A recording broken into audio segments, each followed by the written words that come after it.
Please like my videos and share them with your friends and colleagues. Please subscribe my channel if you have not already subscribed.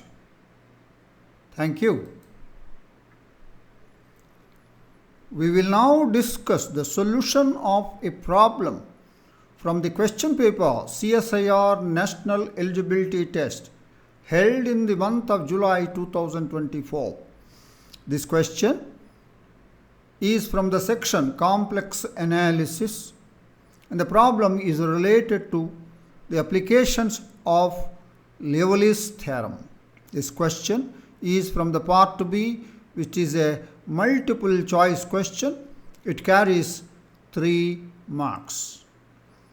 And its question ID is 704033.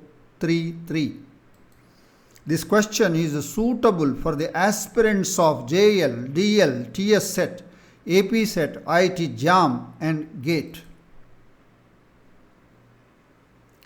Right. The given question is, let f be an entire function, that is, f is analytic on the whole of the complex plane. Which of the following statements is false? Is false? We are given 4 options. Option 1, if real part of f,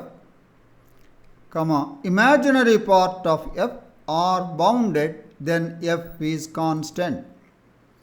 Option 2, if e power modulus of real part of f plus mod of imaginary part of f is bounded, then f is constant. Option 3, if the sum real part of f plus imaginary part of f and the product real part of f multiplied by imaginary part of f are bounded, then f is constant. Option 4, if sine of real part of f plus imaginary part of f is bounded, then f is constant. We will now discuss the solution of the problem in detail. We have f from the complex plane C to C, and it is given to be an entire function. We have f of z is equal to real part of f plus I times iota of multiplied by imaginary part of f. Right. Now, we discuss the options one by one. Option 1, if real part of f, imaginary part of f are bounded, then f is constant. Now, given real part of f, imaginary part of f are bounded means there exist positive numbers m1 and greater than 0, m2 greater than 0, such that mod of real part of f is less than or equal to m1 and modulus of imaginary part of f less than or equal to m2. This is the boundedness of real part of f and imaginary part of f. Right. Now, modulus of f of z is equal to modulus of real part of f plus I times imaginary part of f. That's less than or equal to modulus of real part of f plus modulus of imaginary part of f. That's less than or equal to m1 plus m2. So this says modulus of fz is also bounded. So that is fz is bounded. Thus what we have proved is fz is a bounded entire function. We recall a famous theorem called Liouville's theorem. It states that a bounded entire function is a constant. A bounded entire function is a constant function. So now fz is a bounded entire function, therefore it is a, by Liouville's theorem, f of z is constant. Thus option 1 is true. Okay, we go for option 2.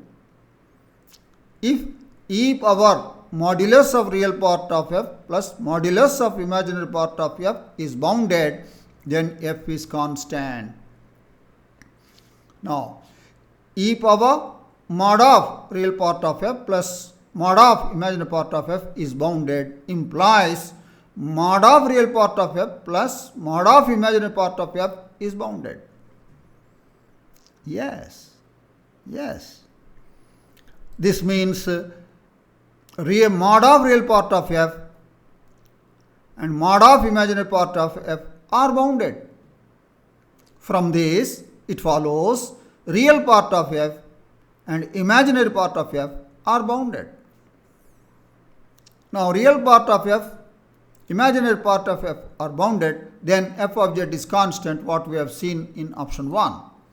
So, f of z is constant as in option 1. Therefore, the option 2 is true. We move on to the next option. Option 3, if the sum real part of f plus imaginary part of f and the product real part of f multiplied by imaginary part of f are bounded, then f is constant. So, we take now modulus of f of z square, that is equal to mod of real part of f plus imaginary part of f whole square, mod square, that is equal to real part of f square plus imaginary part of f square. This we will write it as real part of f plus imaginary part of f whole square, adjust the term, minus 2 times real part of f, imaginary part of f. Right. This is bounded, and real part of f plus imaginary part of f is bounded. Real part of f multiplied by imaginary part of f is bounded. This will tell you mod of f of z square is bounded. This means f of z is bounded. From that, it follows this one. So, again, it is a bounded entire function. By Liouville's theorem, it is also constant. Right. Option 3 is also true. Now, we have shown that option 1, 2 and 3 are true, and we are required to find that option which is not true. We have to find out that option which is false from the options 1 to 4. 1, 2, 3 options are true. Therefore, the false option should be option 4 if the question is right. Therefore, by elimination, this is the method of elimination, the false statement is the option 4, which states that if sine of real part of f plus imaginary part of f is bounded, then f is constant. That should be the false statement. So, the answer to this question is option 4. That is the detailed discussion of the solution of the given problem. But our students will ask, sir, why don't you prove the option 4? Yes, I will do. So, we will do in the next slide the proof of option 4. Right. Option 4.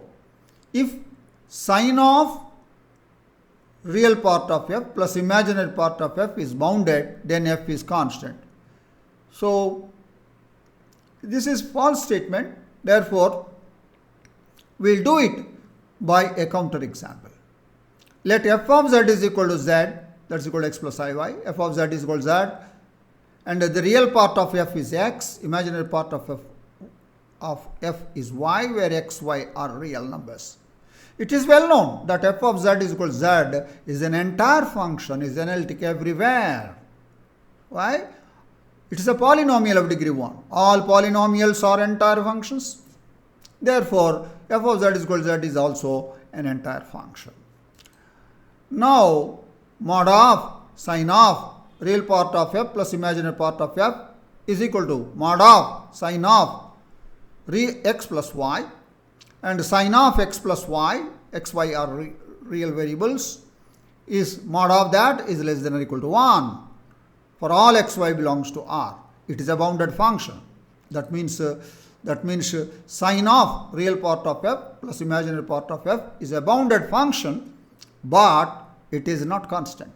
But f of z is equal to z is not a constant function. It's not a constant function. So this counter example will tell you that the option 4 is false. Right. Therefore, the answer to this question is option 4. That is the detailed discussion of the solution of the problem from the section complex analysis, and it is related to the Liouville's theorem. It's a good question. I am sure that you have understood the solution of this problem. I thank you for watching my videos. Please like and share my videos with your friends and colleagues. Please subscribe my channel if you have not already subscribed. I wish you all the best. Thank you.